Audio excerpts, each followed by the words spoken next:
Graça e paz, irmãos. Só coisa boa da parte de Deus para a sua vida, amém? Mas nós temos que pedir coisas boas, porque coisa ruim vem sem a gente pedir. Nós temos que aprender que nós somos filhos de Deus, o Senhor tem coisas boas para nós. Só o fato de você estar aqui nesta manhã, são coisas boas que o Senhor proporcionou para você. Como é bom olhar para a nossa família, para os filhos, olhar para tudo que acontece no mundo e ver que o Senhor tem preservado a nós. Quantas coisas boas o Senhor tem feito. Eu quero aproveitar nesse momento inicial e agradecer o apoio, o convite do Conselho da Igreja, através também do Marcelo, da coordenação aí do MI, para participar com vocês. Nós temos um carinho especial pela cidade de Marília, estamos investindo na região, plantando igrejas, e hoje à noite nós vamos estar inaugurando uma nova igreja, começando uma nova igreja lá no Santa Antonieta, não é lá uma congregação da Junta Missionária de Pinheiros. Nós temos uma preocupação de revitalizar igrejas aqui na região também como Junta Missionária, mas quero deixar esse pedido de oração. Ore por essas igrejas que estão sendo revitalizadas, plantadas, porque não há nenhum projeto do homem que possa trazer a solução para aquilo que nós precisamos. Não há cientista político, não há economista, não há político que possa dar aquilo que Cristo dá, prometer aquilo que Cristo prometeu e ser como Cristo é. Então a nossa esperança é no Senhor, e só através dEle, que é o único caminho, porque Ele é a própria e única verdade, e Ele que conduz a vida, porque a vida reside nele. Então, com essas palavras, queridos, nós estamos pelo menos hoje pela manhã encerrando a nossa participação aqui na conferência. A Ezion fica até a noite, né? Então se você ainda não passou lá na Ezion, passe ali na Ezion, tá certo? Porque todos esses livros lançados por nós e também comercializados, ele tem um único objetivo: recurso para as missões, recurso para a obra missionária.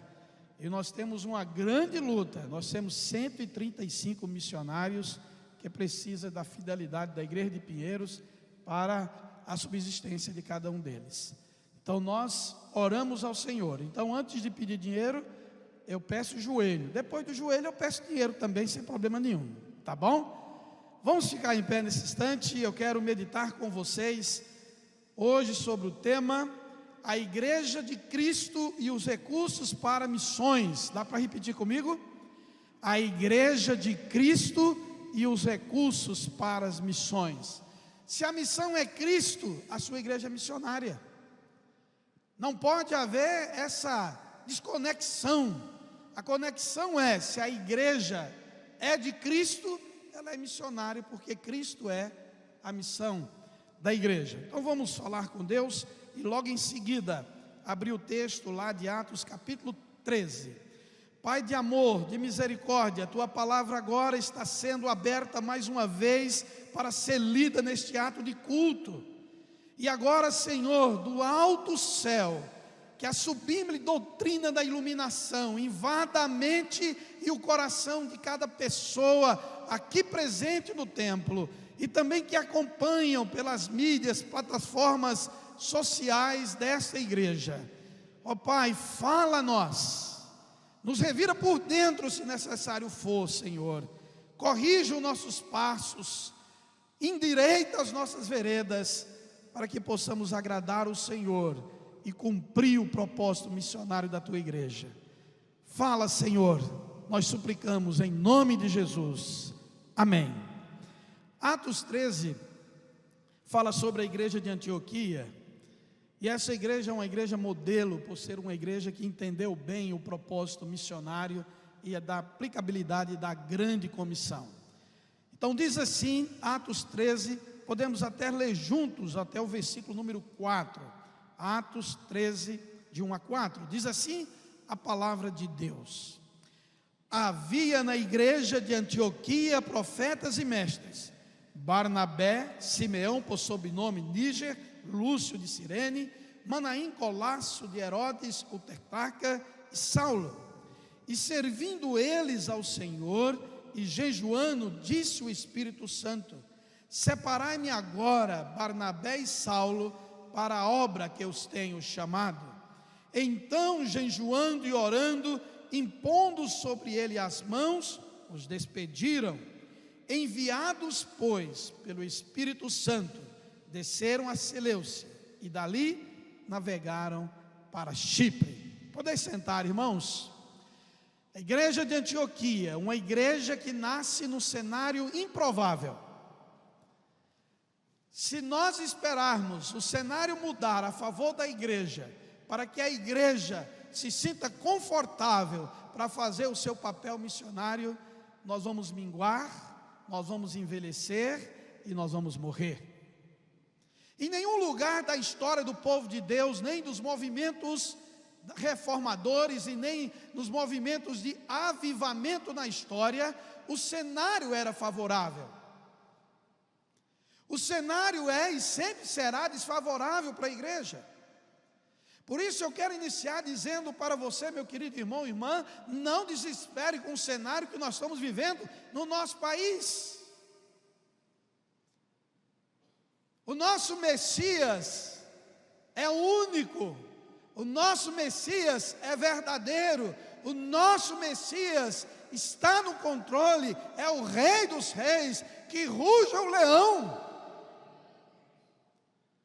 Nós precisamos acreditar, irmãos, que cumprindo o nosso papel de cidadão, escolhendo em quem votar e como fazer, que o nosso grande Rei, que está acima de todos os tronos, Ele está no controle.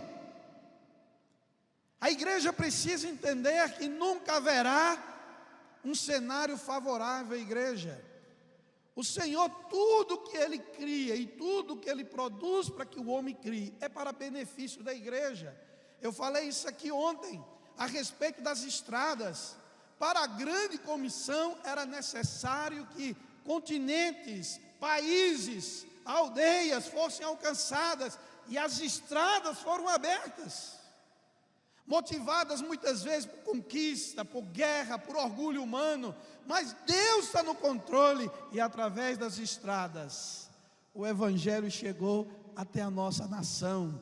O Senhor fez com que o homem criasse embarcações, que pudesse levar um continente a outro, e nessas embarcações o Senhor enviou o Evangelho através dos seus missionários. O Senhor criou e fez o homem capaz de criar aeronaves, irmãos, e o Evangelho cruza o planeta de uma ponta a outra. As línguas, as escolas, os missionários chegando para aprender a nova língua daquele país, compartilhando e trazendo também a sua língua para ensinar naquele país. Irmãos, tudo isso é para cumprir a grande comissão da igreja.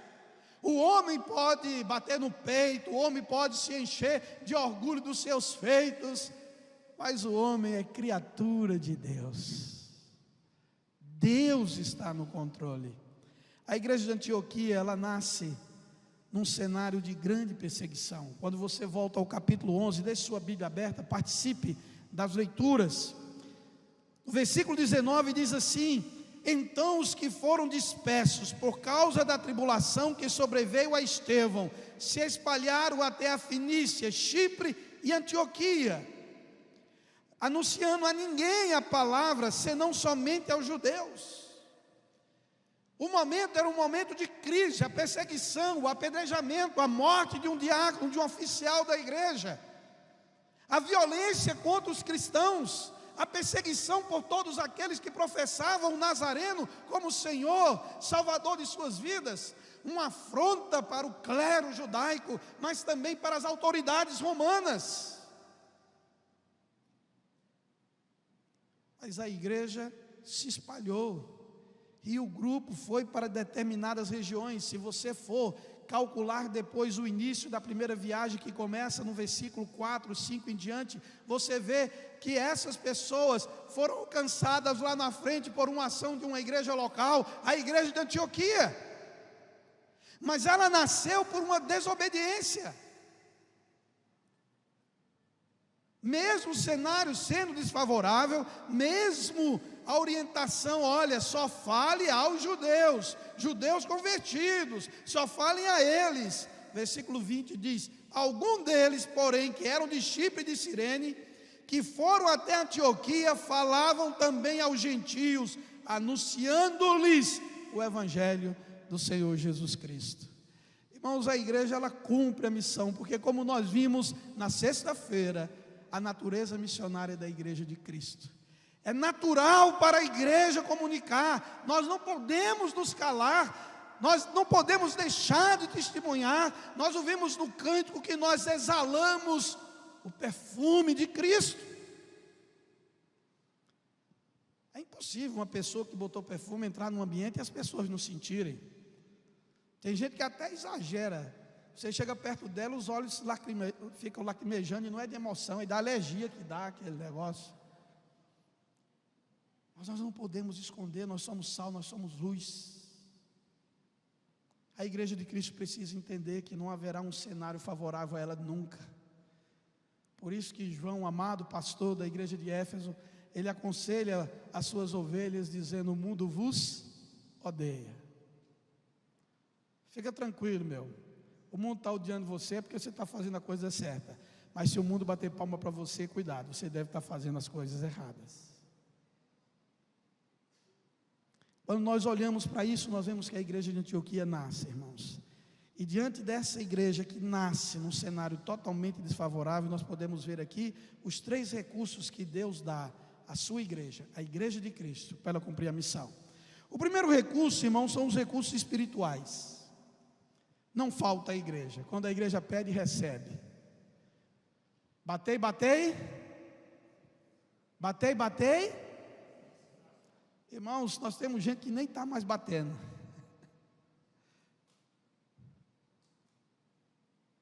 Irmãos, nós temos que entender que se nós pedir ao Senhor, Ele vai nos dar. Pede-me e te darei as nações por herança. Irmão, nós temos que entender que os recursos espirituais nunca faltaram.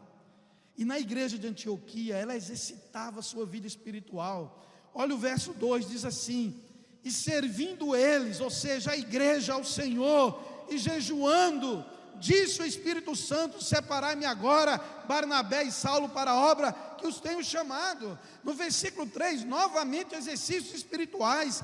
Então, jejuando e orando, impondo sobre ele as mãos, os despediram. É o Espírito Santo que age na igreja, que fala na igreja. Verso 4: enviados, pois, pelo Espírito Santo. Irmãos, a vida da igreja é espiritual. A batalha nossa é espiritual. O inferno treme quando a igreja ora. Quando a igreja busca ouvir a palavra de Deus, ler a palavra de Deus, se fortalecer através dela, se alimentar dela, receber o maná de Deus, a igreja marcha mesmo diante de cenários desfavoráveis. Nesses dias aí, a gente já não aguenta ver tanta coisa na TV, nas mídias sociais. Ai, o que será de nós? O que será de nós? Eu não aguento mais ouvir crente fazendo essa pergunta: o que será de nós? Nas nossas vidas, cada um dia nosso já está escrito. Isso é para quem é desesperado, isso aí é para quem não acredita no cuidado divino. Irmãos, o que nós temos que fazer é ajoelhar. Eu lembro de um pastor já jubilado, está bem velhinho, dodói, lá em Palmas, pastor Eurípides, pastor presbiteriano, missionário da JMN, por muitos anos trabalhamos muito na Junta de Missões Nacionais. Mas os filhos, hoje são 2 presbíteros e um pastor, que é o pastor Esdras Hermeson. Crianças, ele gostava muito de pescar, e lá no Acre eles foram para uma pescaria, levou as 3 crianças, e estavam lá numa represa pescando, e os filhos começaram a andar e se afastar um pouquinho, porque viram alguns animais pastando. Tinha uns nelores ali, e eles foram se afastando. Quando ele percebeu, ele viu que havia uma vaca, que chama lá, uma vaca que tinha acabado de dar cria, com filhote, parida, como diz. E esta vaca virou o capeta. Quando viu os meninos, ela partiu para cima. E ele saiu correndo desesperado, gritando para os filhos, para que eles voltassem, para que eles corressem. E eles olharam e começaram a correr, e quando as crianças começaram a correr, chegou um momento que estava tão perto, que eles pararam, se abraçaram, e o pai ficou louco, chamando a atenção, a vaca foi atrás dele, enfim. Quando ele chegou lá, que pegou para os meninos estavam lá, ele falou: mas por que vocês pararam? Eles disseram: para orar. Estava perdido para eles, irmãos. Às vezes a gente fica até bravo com quem ora às vezes. Quando nós ensinamos, irmãos, nós passamos à frente uma coisa preciosa. Ana estava no templo, ia para o templo, amargurada. Que mulher que sofria aquela Ana, não é brincadeira, irmão. Aquela menina lá, aquela mulher é uma desgraça. Aquilo ali é megera de novela das 8. Ela zombava dela, porque não podia dar um filho ao marido, ou seja, posteridade, ter um filho que recebesse o nome. Ela que era a primeira esposa, ela que era a amada. E ali a sua rival, ela todo dia ela fazia questão de lembrar para ela que ela tinha a madre cerrada, seca. Isso para uma mulher em qualquer situação já é humilhante. Imagine com uma outra que começa a dar filhos para seu marido. Eucana, seu marido, como a maioria de nós maridos, a cabeça é dura, às vezes não entende, chega para ele e fala assim: por que tu chora? Está chorando demais, eu não sou melhor do que 10 filhos para você. Esse era o cara lá de Roberto Carlos da música, só pode. Eu sou melhor do que 10 filhos para você. Ela não entendia o sofrimento da sua esposa. Mas quando eles sobem para adorar, ela sabia para onde ia. Ela é em busca de um recurso inesgotável, espiritual. É os recursos espirituais que transformam toda situação. E quando ela está ali orando, derramando, está lá Eli, o profeta, olhando e falou: essa mulher não está bem. Eu tenho que dar um jeito de tirá-la da igreja, isso vai dar problema. E ela lá orando, abria a boca, e ele não via nada. E ele chega logo acusando. Às vezes a liderança da igreja também tem fogo, às vezes a liderança da igreja, irmãos. Às vezes dá uma cegueira na liderança da igreja. A gente já chega, não é só para exortar, não, é condenando e aplicando a pena. Ele olha para ela e diz: até quando tu vai ficar aí nessa bebida, na embriagada? Olha que absurdo. Mas Ana estava espiritual. Se fosse lá na Paraíba, ele estava perdido. Se fosse uma paraibana, mas Deus faz tudo no dia certo, na hora certa. Ana olha para ele com todo o respeito da sua autoridade eclesiástica e diz: não, meu Senhor, eu não bebi bebida forte, eu não estou embriagada.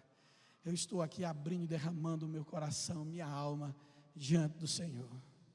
Aí ele percebe que ele atravessou uma conversa que não devia, se meteu numa conversa que não devia. Irmãos, como nós precisamos dos recursos espirituais hoje. Quando a igreja ajoelha, as missões avançam, irmãos. Como nós precisamos de reunião, de oração. As vigílias não são mais frequentadas, irmãos. Culto matutino de oração, já está perdido, não aguento não, já trabalho demais, pastor, o senhor não sabe o que é trabalhar 12 horas por dia. Vai, continua nessa, vai desse jeitinho, 12, 14, 16, vai. Larga aquele que te deu o emprego, larga aquele que te deu a família que você disse que trabalha para sustentar, larga aquele que comprou pelo alto preço na cruz do Calvário você, deixe de falar com o Senhor e exercer o exercício espiritual como a igreja de Antioquia, que tinha sensibilidade para ouvir a voz do Espírito, para direcionar as decisões da igreja. Quando nós vemos, irmãos, esse recurso, ele continua disponível. O Senhor nos ensinou a orar, e a igreja de Antioquia foi prova disso. Olha como é que é Deus e o Espírito Santo que age. Verso 21 diz assim: A mão do Senhor estava sobre eles, e muitos crendo se converteram ao Senhor. Ou seja, a conversão, a plantação daquela igreja foi uma obra espiritual, a mão de Deus. Jejuando e orando, buscando a presença do Senhor, para ouvir a voz do Senhor, o direcionamento do Senhor. Esse é o primeiro recurso, irmão. Peça, ore, não desista. Ore pela conversão do maridão. Parece que ele é um Golias, duro, forte, mas sempre há uma pedrinha certeira na testa do gigante, irmãos, e essa pedrinha vem do Senhor. Não desista, não desista dos seus filhos. Filhos, não desista dos seus pais. Invista, ore, peça, tenha vida de oração, coloca eles diariamente, como Paulo dizia: eu faço sempre menções de vocês nas minhas orações. Eu falei aqui, irmãos, que esses missionários que estão pendurados na cabeça de vocês, eles são mantidos pelo alto, irmãos. Essa linha aí, ela tem uma simbologia para nós muito grande. Todo missionário é mantido, alguém segura a corda, é resposta de oração, cada oferta direcionada, cada oração levantada, o sucesso do trabalho, vencer as barreiras, é fruto de oração, irmãos. Antes do recurso financeiro, vem o recurso espiritual. Segundo recursos que o Senhor dá à igreja de Cristo, porque se Cristo é a missão e a missão é Cristo, a igreja de Cristo é missionária. Primeiro, Ele dá os recursos espirituais, é Ele que dirige a igreja, é Ele que abençoa a igreja. Mas em segundo, Ele presenteia a igreja também com recursos humanos. Deus usa pessoas, não é coisas, não é moeda. Em primeiro lugar, Deus usa você, criatura. Ele abre o coração, a mente, Ele renova. Quando nós vemos Romanos 12, que maravilhas ver como o Senhor transforma. Nós não podemos nos conformar com o presente século, com a situação ou o cenário, mas pelo contrário, nós somos renovados, e essa renovação causa transformação. De um tempo para cá, a igreja vem sofrendo de uma doença chamada templismo. Não sei se por aqui tem, mas aí por onde eu ando tem. É tudo para o templo. É tudo para dentro do templo. Tudo tem que ser de primeira para o templo. Isso é muito bom. Mas, irmão, se tiver tudo de primeira no templo e a igreja não estiver trabalhando lá fora, desculpa, seu investimento é furado.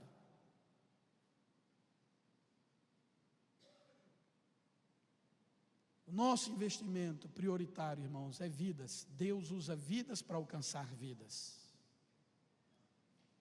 Ele se fez homem, o Emanuel. A visão do verbo, que é a própria palavra, se fazendo carne e habitando entre nós, o testemunho dos seus discípulos dizendo: e vimos a sua glória como glória do unigênito do Pai. Como nós precisamos entender que a maior humilhação de Cristo não foi a cruz, foi nascer de mulher, foi ser um semelhante a nós, deixando o seu trono de glória para nos alcançar por amor. Irmãos, são pessoas. Na cruz do Calvário, o sangue espargido de Cristo não foi para ungir coisas, mas foi em favor de pessoas. Até na sua agonia, Ele intercede por aqueles que gritavam como algozes, dizendo: Pai, perdoa, porque não sabe o que fazes. No momento de maior sofrimento na carne, Ele salva aquele que estava do lado, que eu não chamo de bom ladrão, porque não há ladrão bom. Ambos eram ladrões. Ele reconhece que estava ali sendo punido por causa das suas ações, mas que Cristo nada fez para estar ali. Ele não compreendia que aquela obra, a cruz, o Calvário, era o preço pago pela sua própria redenção. Mas Jesus o lembrou por esse reconhecimento, dizendo: ainda hoje estarás comigo no paraíso. Pessoas. E quando nós olhamos aqui no início, como o Senhor usou pessoas, voltando lá, nós vemos que, em primeiro lugar, na igreja de Antioquia, um grupo de Chipre e de Cirene foram usados para levar o evangelho a Antioquia. Diz o verso 20: e algum deles, porém, que eram de Chipre e de Cirene, e que foram até Antioquia, falaram também aos gentios, aos gregos, anunciando-lhe o evangelho do Senhor Jesus Cristo. Pessoas que foram e falaram para pessoas sobre o evangelho de Cristo. Mas continua ainda o recurso humano aqui, saltando aos olhos. Diz o versículo 22, a notícia a respeito dele chegou aos ouvidos da igreja que estava em Jerusalém, uma comunidade formada por pessoas, e entre essas pessoas havia Barnabé. Olha o que o texto diz, versículo 23, tendo ele chegado e vendo a graça de Deus, alegrou-se e exortava a todos que com firmeza de coração permanecesse no Senhor. Barnabé foi enviado pela igreja, chegando lá viu a mão de Deus agindo, e estimulou, exortou os irmãos a continuarem firme naquela fé. E quando nós vemos ainda a palavra do Senhor, dizendo no verso 25, partiu Barnabé para Tarso à procura de Saulo, pessoa, um homem que foi alcançado de uma forma extraordinária, vendo nele uma autoridade tremenda, um teólogo profundo, alguém que podia contribuir com a plantação daquela igreja, e leva Saulo, e a palavra do Senhor diz maravilhas, irmãos, versículo 26, tendo encontrado, levou para Antioquia, e por todo um ano se reuniram naquela igreja, e ensinaram numerosa multidão, pessoas em Antioquia, foram os discípulos, pela primeira vez chamados de cristãos. Que coisa maravilhosa, o discipulado, seguidores de Cristo, identificados com Cristo, e nesta hora, naquela cidade, aquela igreja que não estava em Jerusalém, uma igreja já transcultural,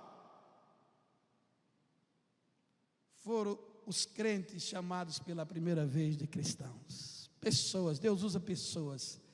Você é um recurso de Deus, irmãos.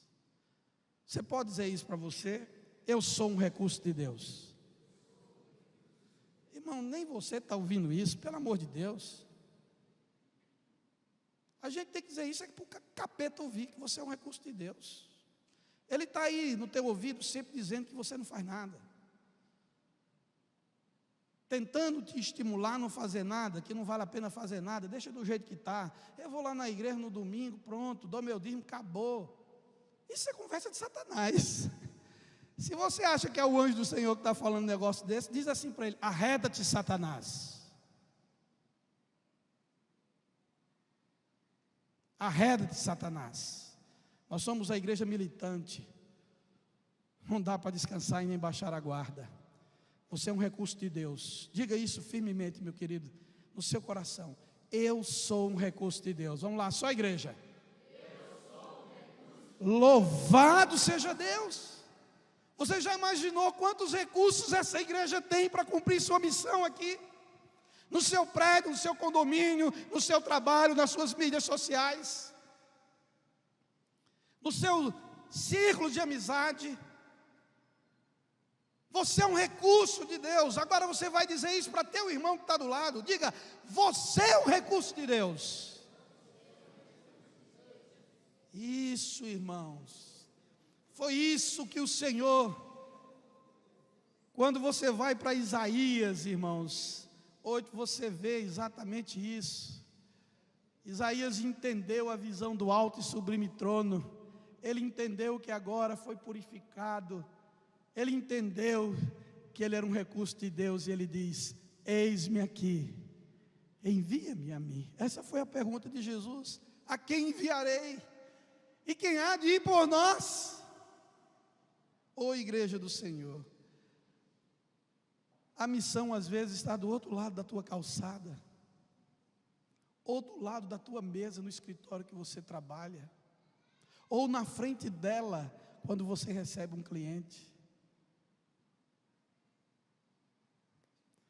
Como nós precisamos entender, irmãos, que os recursos humanos Que coisa maravilhosa quando nós vemos aí, pastor da igreja de Antioquia devia ter ficado assim, botado a mão na cabeça e falou: mas Espírito Santo, logo Barnabé e Saulo, eu não posso abrir mão desse recurso, Senhor.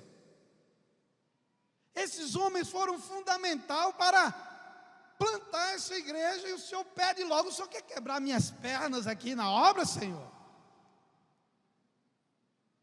Mas não, sabe o que a igreja fez? Jejuou, orou e obedeceu. Irmãos, o Senhor chama na igreja local esses missionários que estão aí, ó. Todos eles são frutos da igreja local, a igreja de Cristo. Ela é missional em tudo. As vocações, elas surgem na igreja. Agora, pelo amor de Deus, quando tiver gente dizendo que está vocacionado para a obra missionária transcultural, ou regional, ou nacional, dá uma apertada para saber se é chamado mesmo ou só um psiu que ele ouviu. Porque tem gente que não dá certo em lugar nenhum na vida, não faz nada na vida, aí eu tenho um chamado ministério. Vá para o inferno. Vá para o inferno.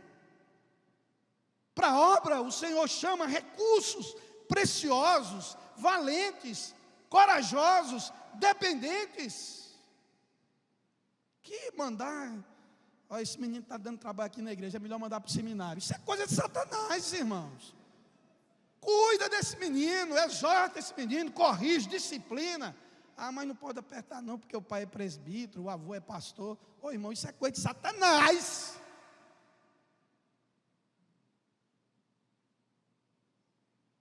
Nós precisamos compreender que cada pastor, missionário, presbítero, diáconos, são recursos que o Senhor vai utilizando na sua igreja. Os diáconos, lá em Atos 6, são escolhidos homens cheios do Espírito Santo.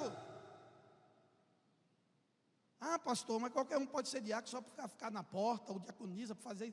Que coisa, irmãos. Aí quando as coisas não vão bem, aí fica preocupado: ô Senhor, o que é que está acontecendo? Separai-me agora Barnabé e Saulo, recursos humanos que o Senhor usa. Resposta dos recursos espirituais, a oração da igreja, por missões. Mas em terceiro lugar, irmãos, o terceiro recurso é o recurso financeiro. Ele não é o mais importante, irmãos, mas ele é necessário. Se você inverter e começar pelo financeiro, você vai correr o risco de transformar missionários em mercenários.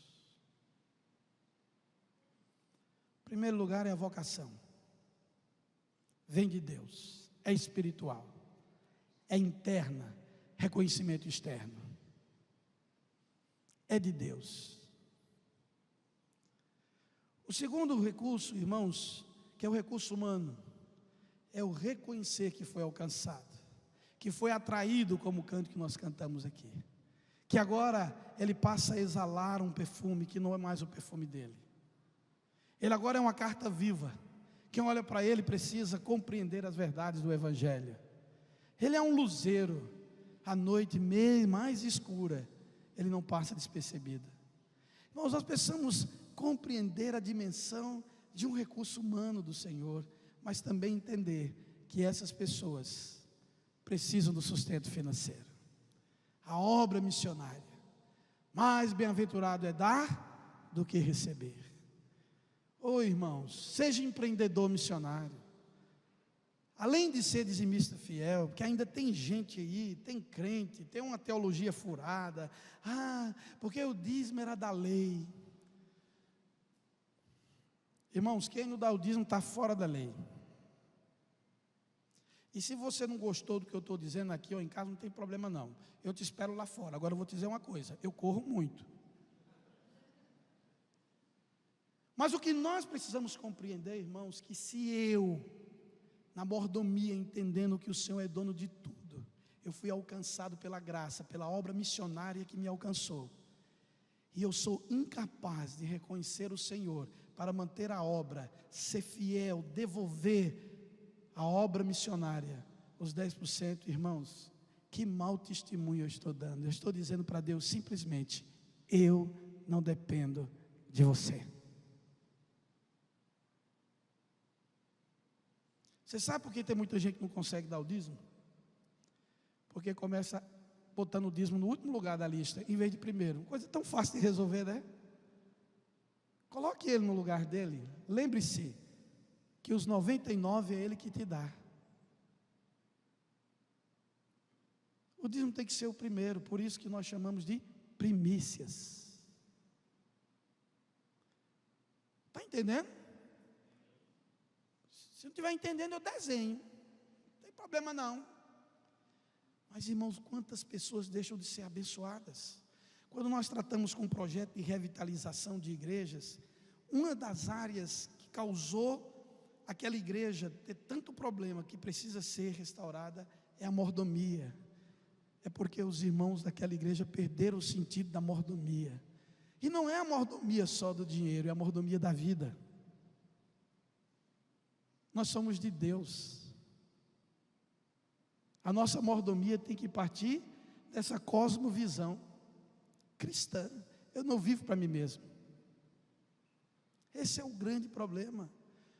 Meu irmão, você convertido, você está na igreja, senta no banco do passageiro. Quem está no controle do carro é Jesus, é o Espírito Santo. Deixa de ser aquele motorista medroso que não cochila quando tem alguém dirigindo, que fica segurando naquele suporte lá como se fosse a vida dele ali, porque tem alguém dirigindo o carro. Descansa que o piloto é bom. Descansa. Ele vai mandar você e levar você ao destino correto. Recursos financeiros. Você vai dizer comigo: quem envia paga a conta. Vamos dizer juntos? Quem envia paga a conta. É muito bonito, os missionários vêm, você põe a mão, manda, vá lá. Não é assim não, irmãos. A igreja se preparou de Antioquia, ela ordenou os missionários e ela os enviou para o campo missionário. A primeira viagem missionária de Paulo e Barnabé, que transformou toda uma geografia, uma demografia numa grande região. Porque os recursos financeiros estão totalmente claros. A palavra enviado significa ir a destino que foi proposto, uma direção, um roteiro. Mas quando nós vimos aqui, quem envia é o Espírito Santo, mas através da igreja. E o texto diz que eles navegaram, ou seja, custearam despesa do transporte. Diz que eles chegaram lá em Salamina, anunciaram a palavra de Deus nas sinagogas judaicas, e também João Marcos foi com ele. Depois diz que, havendo atravessado toda a ilha até Pafos, e assim vai contando todo o roteiro. Irmãos, os recursos financeiros são necessários para a obra missionária. Não tenha dúvida disso. Isso não é mercanejar a fé. O que não pode é vender a fé, negociar a fé. O que não pode é pegar textos bíblicos para explorar a boa fé das pessoas. Mas a mordomia, o reconhecimento que tudo vem de Deus. E que o dízimo é anterior à lei, irmãos, foi incorporado pela lei. E lá em Mateus 5,17 não tem nada que seja contrário a isso, pelo contrário. Jesus está dizendo ali a importância do dízimo. Ele não está dizendo ao contrário. Na oração do publicano, ou na oração do grande homem religioso, o que é condenado é a forma como ele orava, e no que ele colocava como sendo obra sua, e não uma crítica ao dízimo. A obra missionária precisa de empreendedor. Algumas pessoas chegam, inclusive o Marcelo conversando comigo ontem: pastor, que orçamento é aquele? Eu digo: eu também não sei. O orçamento da nossa junta missionária é um milagre a cada mês, irmãos. Esse ano, até 31 de dezembro, o nosso orçamento é de 16 milhões de reais. De janeiro a dezembro. O do próximo ano, 18 milhões de reais. Tem dinheiro em caixa? Não tem dinheiro em caixa. O nosso fundo de reserva é 1 mês das despesas. 65% da manutenção da junta sai da igreja local, dos dízimos da igreja local. 18% sai dos membros empreendedores missionários, que são dizimistas, mas também através de suas empresas, dos seus negócios, também adotam e investem em projetos missionários. E a diferença, irmãos, é as campanhas que são levantadas, que levantam oferta da igreja, de outras igrejas, do Brasil, de presbiteriano, batista, Assembleia de Deus, Deus é amor. Tem gente de tudo que é lugar, que tem gente que nem crente não é, mas oferta para as cestas básicas, ofertas para os poços artesianos, para que a igreja possa cumprir o seu papel, porque tudo é de Deus, irmãos. A chuva cai no quintal do incrédulo por causa do justo. Então ele já está devendo para nós todos os impostos possíveis. É Deus o controle. Mas nós precisamos de homens e mulheres.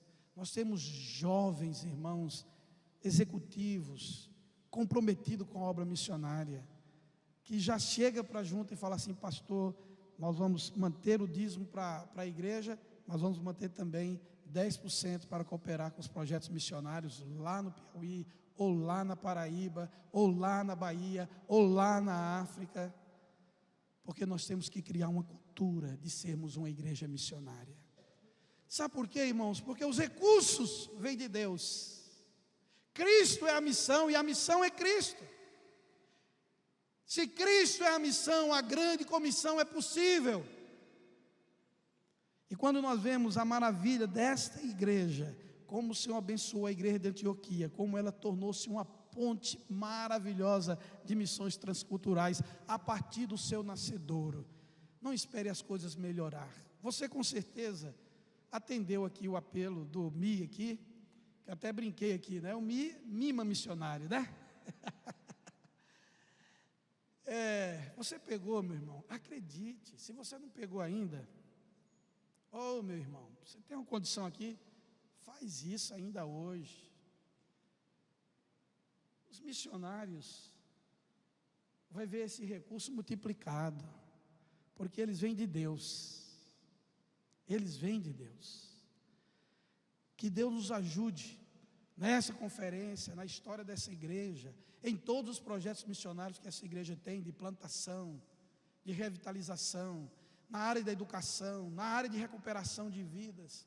Irmão, que todos os recursos possam estar dentro dessa igreja, oferecidos para a obra missionária. É isso que nós devemos fazer, irmãos. E se você olha e fala assim: nossa igreja ainda tem umas cadeiras vazias, ore por essa cadeira vazia, meu irmão, ore. Diga: eu vou preencher essas cadeiras em nome de Jesus, eu vou buscar um perdido. Esse pastor Eurípides, irmãos, eu aprendi muito com ele, e os meninos dele também. O menino mais novo dele, o Elton, é mais agitado, e lá no Acre, eles eram pequenos, e ele estava fazendo uma EBF, para evangelizar as crianças lá, em Cruzeiro do Sul, e pediu para que todos os filhos dele fossem convidando coleguinhas.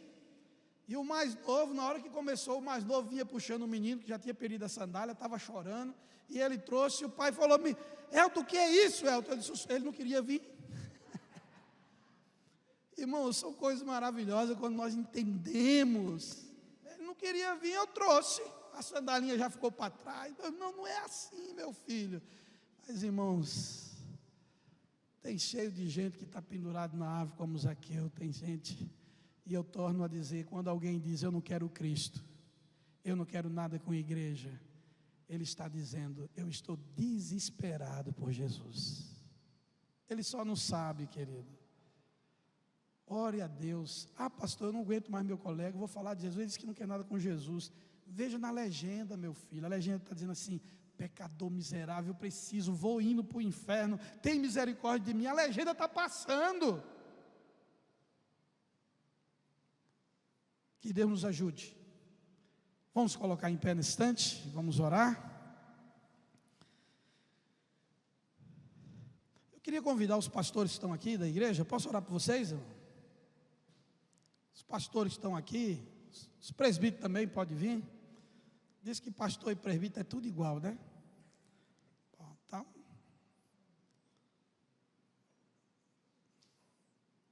E os presbíteros que estão aqui? O presbítero.